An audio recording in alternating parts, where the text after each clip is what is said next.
삼성전자 부회장을 등기이사로 선임하는 삼성전자 임시주주총회가 오는 27일 열립니다. 갤럭시 노트 7 단종이라는 초유의 위기 속 본격적인 이재용 체제를 알리는 신호탄이 될 전망입니다. 이제는 은행 점포나 ATM에 가지 않고 근처에 있는 편의점에서 쉽게 현금을 찾을 수 있습니다. 은행과 편의점이 협력해 편의점 캐시백이라는 새로운 금융 서비스를 선보였습니다. 아이폰 7이 오늘 한국에 상륙했습니다. 올해도 어김없이 국내 주요 매장은 아이폰 신제품을 사려는 고객들로 북적이는 등 출시 첫날의 열기가 뜨거웠습니다. 글로벌 숙박공유업체 에어비앤비가 오피스텔 민박을 중단키로 했습니다. 업무용 오피스텔로 숙박업을 하는 것은 불법이기 때문인데 이 같은 소식에 2만 개 남짓한 오피스텔의 가격이 떨어지고 매물이 쏟아지는 등 타격을 받을 것이란 전망입니다.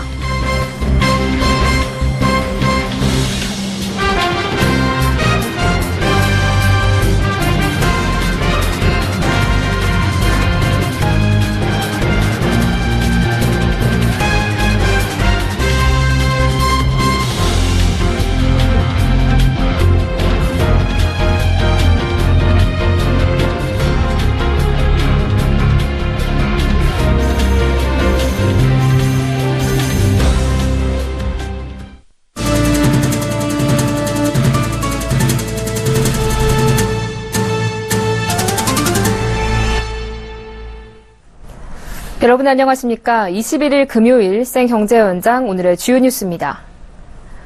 오는 27일 이재용 삼성전자 부회장을 등기이사로 선임하는 삼성전자 임시주주총회가 열립니다. 갤럭시 노트 7 단종이라는 초유의 위기 속 본격적인 이재용 부회장 시대 개막을 알리는 신호탄이 될 것으로 보입니다. 김혜영 기자입니다. 오는 27일 서울 서초동 사옥에서 삼성전자의 임시주주총회가 열립니다. 이호 안건은 삼성전자 프린팅 사업부의 분할 매각 승인이고 2호 안건은 이재용 부회장의 등기이사 선임건입니다. 이 부회장이 등기이사로 선임되면 2008년 이건희 회장 퇴진 이후 8년여 만에 오너 일가가 등기이사로 등재됩니다. 변하는 건 크게 두 가지입니다. 이 부회장이 이사회에 참여해 회사의 투자, 인사 등 주요 경영사안을 결정하는 권한을 갖고 이에 따른 법적 책임을 진다는 점입니다. 이 부회장의 등기이사 선임은 책임 경영이자 이재용 체제가 공식화되는 셈입니다. 이 부회장은 당장 갤로트 7 단종 사태로 불거진 삼성 브랜드의 가치 하락 문제를 조기 수습해야 합니다.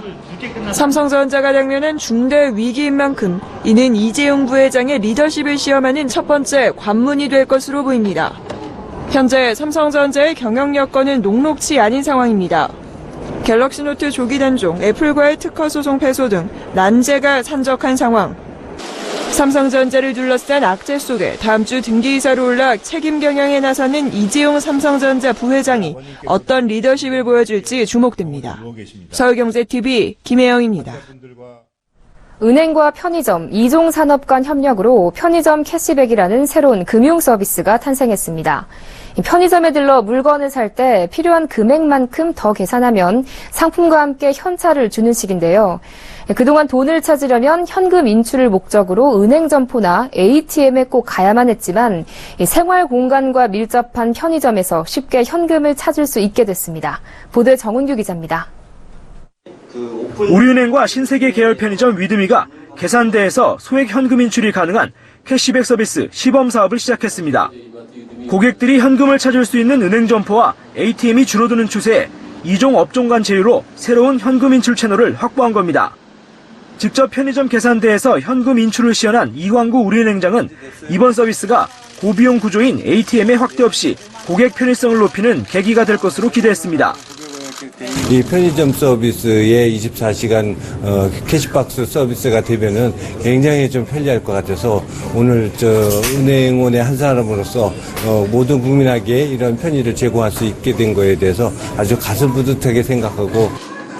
편의점 캐시백 서비스는 하루 최대 10만 원까지 인출할 수 있고 수수료는 은행 영업시간 구분 없이 900원으로 정했습니다. 2,000원짜리 물건을 사며 2만 원을 인출할 경우 22,900원을 결제하면 됩니다. 기존 ATM 수수료가 시간대에 따라 1,000원에서 1,500원인 점을 감안하면 고객들은 한 번 인출에 최대 600원을 절감할 수 있게 됐습니다. 편의점 경영주들도 계산대가 ATM을 대신할 수 있어 기기를 놓았던 공간을 보다 효율적으로 활용할 수 있게 됐습니다. 포스를 통해서 현금 서비스를 함으로 해서 새로운 고객 창출과 새로운 스페이스에 대한 활용을 통해서 시범 사업 기간 동안은 위드미 16개 지점에서만 서비스가 가능하고 사용카드는 우리은행 체크카드로만 제한됩니다. 내년부터 캐시백 서비스가 본격 시행되면 은행과 마트, 편의점 등의 참여가 높아져 현금 찾기가 더욱 쉬워질 전망입니다. 서울경제TV 정은규입니다. 아이폰 7이 한국에 상륙했습니다. 전국의 주요 매장에는 올해도 어김없이 아이폰 신제품을 사려는 열혈 고객들로 북새통을 이뤘는데요. 아이폰 7 판매 첫날의 분위기를 이보경 기자가 보도합니다. 강남 한복판의 SK텔레콤 직영점. 이른 새벽부터 애플의 신제품 아이폰 7과 아이폰 7 플러스를 먼저 손에 쥐려는 사람들로 장사진을 이뤘습니다. 첫 가입자는 무려 이틀간 48시간을 꼬박 기다렸습니다. 48시간 이전인 이틀 전부터 기다렸습니다. 해서 기분 좋습니다. 아이폰 7 시리즈는 전작인 아이폰 6S와 비교해 이어폰 연결 단자를 없애고 방수 방진 기능을 추가한 점이 눈에 띕니다. 아이폰 7의 출고가는 32GB 제품 기준 86만 9천 원이고 통신 3사에서 주는 최대 공시지원금은 12만 원입니다. 그러나 지원금을 받기보다는 약정기간 20% 요금 할인인 선택 약정을 택하는 것이 할인폭이 더 클 것으로 보입니다. 선택 약정의 각종 제휴카드 혜택까지 받으면 소비자들은 통신사별로 최대 5, 60만 원의 할인을 받을 수 있습니다. 아이폰 7 출시에 맞춰 SK텔레콤은 분실 파손 피해를 60만 원 한도 내에서 최대 2회까지 지원하고 1년이 지나 새로운 스마트폰으로 교환할 때 할부 원금을 면제해주는 T 아이폰 클럽을 오늘 출시했습니다. KT와 LGU 플러스는 새로운 아이폰이 나올 때마다 기존 제품의 할부 원금을 제외하고 바꿔주는 교환 프로그램을 내놨습니다. 삼성전자의 갤럭시 노트 7 단종으로 공백이 생긴 가운데 새로 나온 아이폰 7이 스마트폰 시장을 어떻게 바꿀지 업계 이목이 집중되고 있습니다. 서울경제TV 이보경입니다. 글로벌 숙박공유업체인 에어비앤비가 오피스텔 민박을 중단하기로 했습니다. 에어비앤비가 불법인 오피스텔 민박을 포기하면서 국내에서 민박 영업을 하던 2만 개 남짓한 오피스텔이 가격이 떨어지고 매물로 나오는 등 타격을 받을 것으로 보입니다. 보도에 정창신 기자입니다. 숙박 공유업체인 에어비앤비가 국내 불법 민박시설에 대한 등록 취소 절차에 들어갔습니다. 건축법상 업무용 오피스텔로 숙박업을 하는 건 불법이기 때문입니다. 업계에 따르면 에어비앤비는 최근 오피스텔과 펜션, 리조트 등을 통해 단기 숙박업을 하고 있는 집주인들에게 사이트 퇴출을 통보했습니다. 그동안 불법인 줄 알면서도 오피스텔 민박을 눈감아왔는데 정부의 단속 의지가 강력한 만큼 자정 노력을 한 것입니다. 숙박업계는 에어비앤비를 통해 민박을 하는 사업자 중 70% 이상이 미등록 숙박업소인 것으로 추산하고 있습니다. 8월 말 기준 에어비앤비 사이트에 등록된 민박 객실은 전국 19,000여 실로 비슷한 성격의 사이트를 포함하면 25,000실에 달할 것으로 예상됩니다. 상황이 이렇자 오피스텔 주인들은 발등에 불이 떨어졌습니다. 외국인 관광객을 상대로 영업을 할 수 없게 되면 당장 수익성이 떨어질 것으로 예상되기 때문입니다. 일부에서는 명동과 강남, 홍대 등 오피스텔 민박이 많은 곳에선 급매물이 쏟아져 나올 수도 있을 것으로 전망하고 있습니다. 일각에서는 관련법 개정을 통해 불법 민박을 합법화해야 한다는 주장도 나오고 있습니다. 매해 6만 실 이상의 오피스텔이 공급돼 과잉 우려가 있는 상황에서 업무용 오피스텔의 숨통을 터줘야 한다는 지적입니다. 서울경제TV 정창신입니다. 한국주엠이 올뉴 말리부의 상품성 강화 모델을 선보였습니다. 이 올뉴 말리부의 생산에도 박차를 가기로 했는데요. 지난달 임금 협상을 마무리하면서 생산량 확대로 정상화에 나선다는 방침입니다. 박미라 기자가 보도합니다. 한국주엠이 편의 사양을 한층 강화한 올뉴 말리부를 내놓았습니다.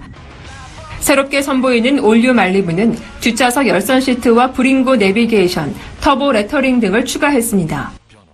올뉴 말리부는 지난 4월 국내 출시된 이후 9월까지 총 21,015대가 팔린 효자 차종입니다. 지난해 같은 기간의 말리부 판매 실적은 7,656대였는데 그에 비해 174.5% 증가한 수치입니다.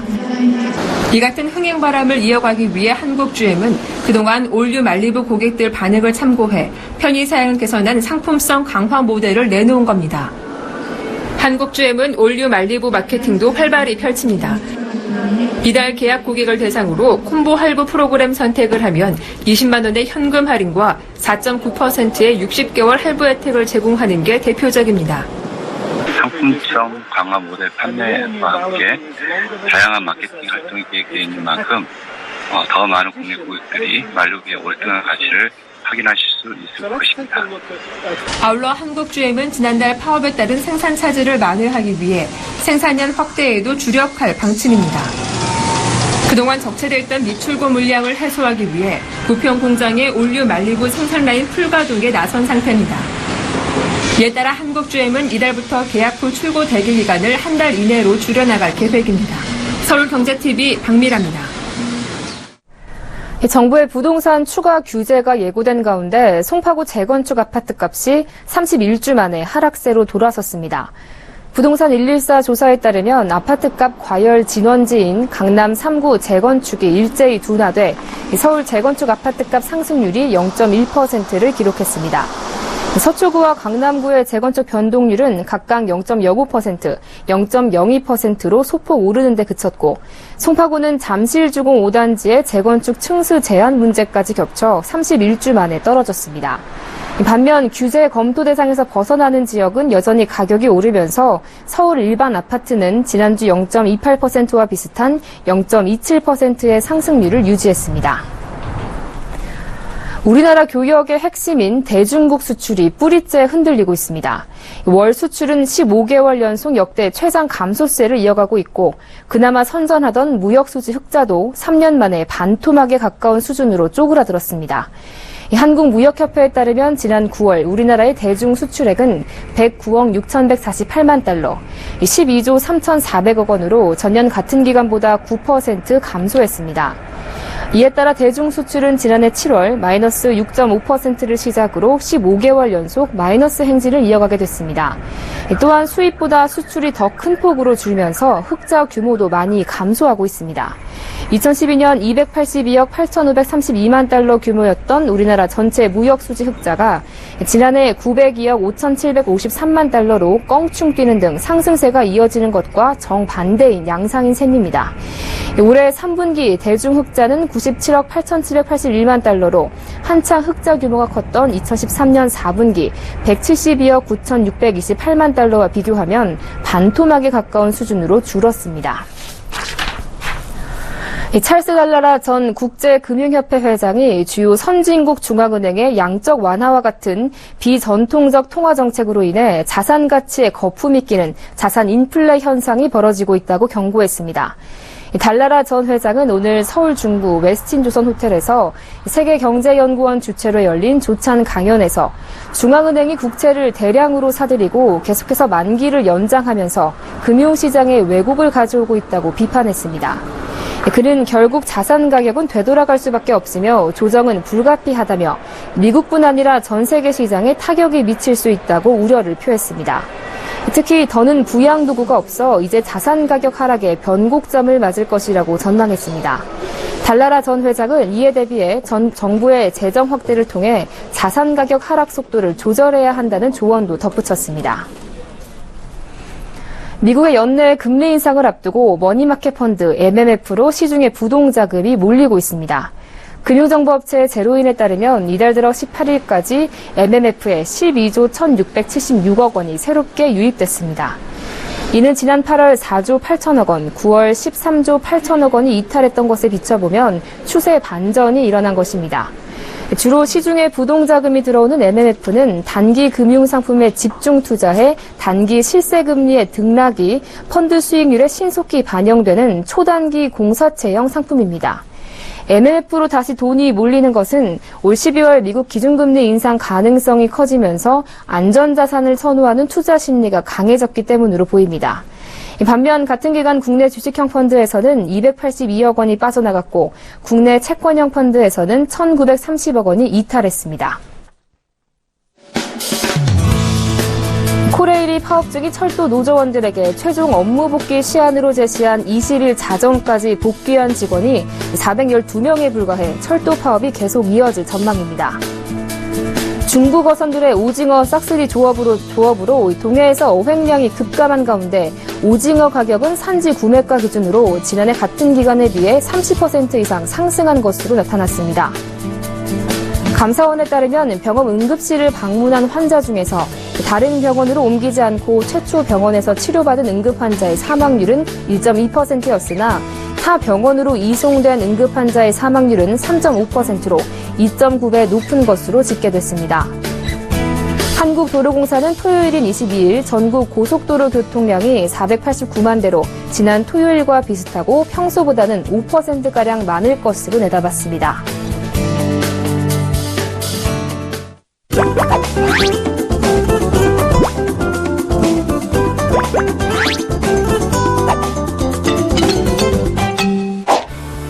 최근 핀테크의 발달로 크라우드 펀딩이 활성화되면서 아직 상장되지 않은 성장 가능성이 높은 스타트업들에 투자할 수 있는 기회가 늘어나고 있는데요. 일부 스타트업들에서는 이 크라우드 펀딩을 통해 자신들의 독특한 스토리를 알리면서 마케팅과 자금 확보라는 두 마리 토끼를 한 번에 잡고 있습니다.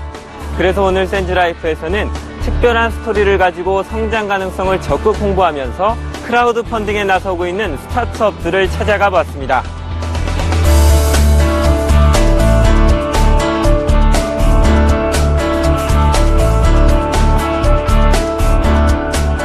최준석 씨는 러시아의 볼쇼이 발레 아카데미를 졸업한 국내 1호 발레리노이자 모델 에이전시의 러시아 지사 운영 책임자로서 디자이너 이상봉 씨의 패션쇼를 기획한 사람입니다. 그는 한국에 돌아와 유아 전문 발레 학교를 만들겠다는 목표를 세웠습니다. 최 씨는 발레와 모델 교육을 접목해 새로운 유아 교육 프로그램을 만들었고 이상봉 디자이너의 도움으로 교복까지 제작을 마쳤습니다. 지난 8월에는 그 가능성을 인정받아 대기업만이 입점 가능할 정도로 문턱이 높은 어린이 직업체험 테마파크 키자니아에 발레 앤 모델이라는 브랜드로 입점했습니다. 발레와 모델 교육으로 인해서 완벽한 외형을 만들고 언어와 예절, 영어 유치원을 베이스로 해서 2년제 노블레스 유아 학교가 2017년 설립될 예정입니다.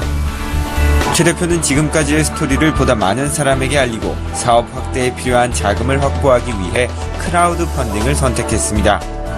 현재 크라우드 펀딩 업체 와디즈를 통해 펀딩 중이며 펀딩 시작 7일 만에 목표 금액 1억 2천만 원에 20%가 넘는 2,250만 원이 모였습니다. 세계적인 경영 컨설팅 회사를 그만두고 맥주에 대한 애정만으로 수제 맥주 전문점을 창업한 김태경 씨도 자금 확보와 홍보를 위해 크라우드 펀딩을 선택했습니다. 미국 대학원 유학 중 우연히 맥주의 세계에 빠진 김 대표는 한국인으로는 두 번째로 미국 최대 맥주 교육기관의 맥주 소믈리에 자격증을 땄습니다. 지난 4월에는 서울 성수동에 수제 맥주 전문점 어메이징 브루잉 컴퍼니를 오픈해 매월 20%가 넘게 성장하며 월 매출 1억 원을 돌파하는 성과를 거뒀습니다. 최근 고객이 크게 늘어 매장 확장을 고려하던 차에 P2P 금융업체 피플펀드와 함께 크라우드 펀딩에 도전하기로 한 겁니다. 저희 같은 이제 신생업체에게 있어서는 사람들한테 인지도를 형성하는 것이 굉장히 중요한데 크라우드 펀딩으로서 마케팅을 하다 보니까 꼭 맥주에 관심이 있으신 분들뿐만 아니라 여러 산업을 관심 있게 보시던 분들이 연락이 많이 오더라고요. 피플펀드는 지난 13일부터 어메이징 브루잉 컴퍼니에 총 2억 원을 펀딩 중입니다. 크라우드 펀딩 업체 인크는 최근 국내 최초로 게임 프로젝트 펀딩을 시작했습니다. 모바일 게임 언노운 코드에 총 1억 원을 펀딩하는 상품을 내놓은 것인데요. 언노운 코드는 포털 사이트에서도 유명한 웹툰 작가인 김칸비 작가가 연재한 동명의 웹툰을 원작으로 한 게임입니다. 게임 개발자로 성장해 넥슨, 넷마블 등 유수의 게임 업체에서 일하던 친구들이 모여 만든 언노운 코드는 지난 8월 오픈 당일 애플 앱스토어에서 다운로드 1위를 석권했습니다. 특별한 스토리가 회사의 미래를 보장해주는 것은 아니기 때문에 단순히 스토리 있는 업체라고 해서 펀딩이 더 잘 되는 것은 아닙니다. 하지만 크라우드 펀딩 시장이 커질수록 대중들의 관심이 높아질수록 업체가 가진 스토리는 큰 장점이 될 수 있다고 고훈 인크 대표는 설명합니다. 향후에 대중들이 크라우드 펀딩에 대한 어떤 인지가 높아진다면은 분명히 스토리를 가진 기업들이 펀딩에서 훨씬 유리할 것이라고 생각을 하고 있습니다. 재무나 경영 상황을 지표로 삼아 안정적인 회사에 투자하는 것도 좋겠지만 크라우드 펀딩을 통해 자신의 일을 돈을 벌기 위한 수단이 아니라 인생의 목표로 삼고 노력하는 사람들의 스토리에 투자해보는 건 어떨까요? 서울경제TV 김성훈입니다.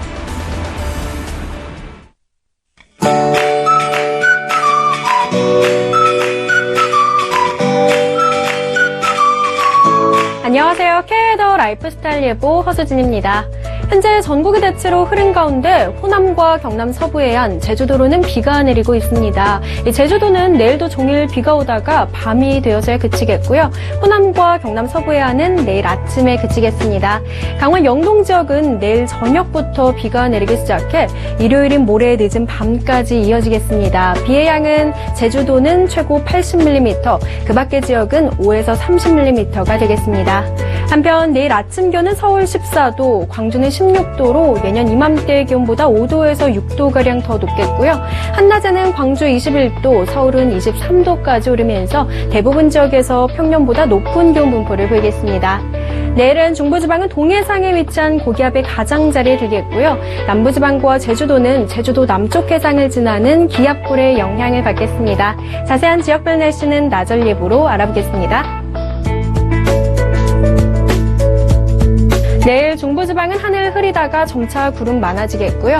서울의 아침 기온은 14도, 낮 기온은 23도까지 오르겠습니다. 강원 영동 지역은 저녁부터 비가 오겠습니다. 한낮에 강릉의 기온은 21도, 속초는 19도로 예년 이맘때보다 높겠습니다. 남부지방 대체로 흐린 가운데 곳곳으로는 아침까지 비가 오겠고요. 제주도는 종일 비가 오다가 밤사이 그치겠습니다. 남해와 동해상으로는 풍랑주의보가 내려진 가운데 물결도 최고 3m로 높게 일겠고요. 또 모든 해상으로 비 소식도 있습니다. 동해안은 내일부터 일요일 늦은 밤까지 비가 오겠습니다. 일요일 곳곳으로는 소나기가 오겠고요. 또 밤사이 강원 산간으로는 눈이 내릴 것으로 보입니다. 수요일에는 제주도와 남해안으로 비 소식이 있습니다. 날씨였습니다.